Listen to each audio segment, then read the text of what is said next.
Hi friends, welcome to Vismaya குடல். So இது வந்து பார்த்தீங்கன்னா காமனாக எல்லார் வீட்லேயுமே இருக்கிற ஒரு பிரச்சனை.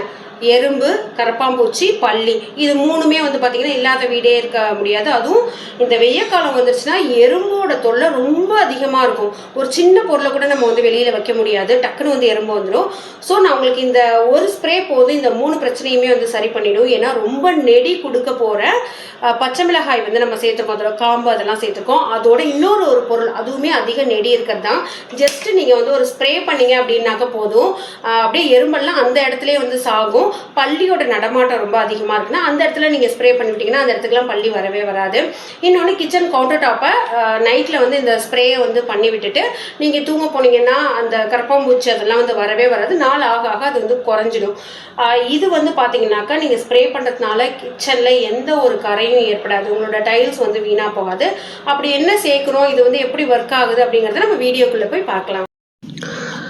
ஃப்ரெண்ட்ஸ், இதுக்கு ஜென்ரலாகவே நம்ம வந்து ஒரு பச்சை மிளகாயை ஸ்டோர் பண்ணுறோன்னா அதோட காம்பை வந்து கிள்ளிட்டு தான் வந்து ஸ்டோர் பண்ணுவோம். அப்போ தான் வந்து அதோட லைஃப் வந்து நல்லாயிருக்கும் அப்படின்னு சொல்லி.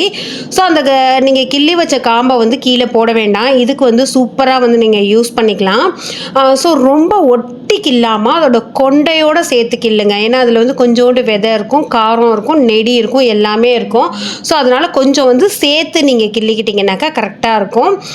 ஸோ இந்த மாதிரி கிள்ளி வச்சுக்கோங்க. வச்சுட்டு இதை வந்து என்ன பண்ணுறீங்கன்னா ஒரு பவுலில் போட்டு தண்ணி ஊற்றி ஒரு நாள் நைட்டு ஃபுல்லும் வந்து வச்சுடுங்க.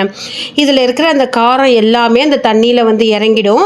இது பார்த்திங்கன்னா நம்ம கெமிக்கல் ஃப்ரீயாக நம்ம வீட்டில் இருக்கிற எறும்பு, பல்லி, கரப்பாம்பூச்சை வந்து விரட்ட போகிறோம்.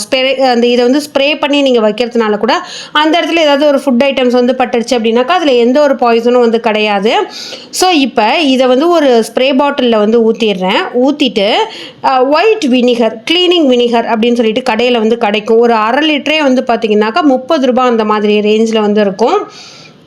அதை வந்து இதில் சேர்த்துக்க போகிறோம். நல்ல ஒரு புளிப்பு தன்மை இருக்கிற ஒரு பொருள் தான் வந்து வினிகர். ஸோ இது வந்து பார்த்திங்கன்னா 45 ரூபா. இந்த பச்சை மிளகாய் வந்து பார்த்திங்கன்னா நல்ல காரத்தன்மை இருக்கிறது. இது ரெண்டுத்தையும் ஈக்குவல் குவான்டிட்டி, அதாவது நீங்கள் 1 கப்பு வினிகர் போடுறீங்கன்னாக்கா 1 கப்பு தண்ணி.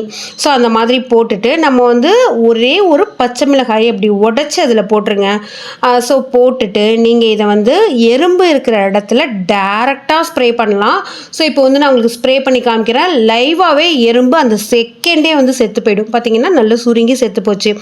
உங்களுக்கு பல்லியை நம்ம அந்த மாதிரி பார்க்க முடியாது, நம்ம போன உடனே அது வந்து ஓடி போயிடும். அதே மாதிரி தான் கரப்பாம்பூச்சி, நம்ம அது மேலே ஸ்ப்ரே பண்ண போனோம்னா ஓடி போயிடும்.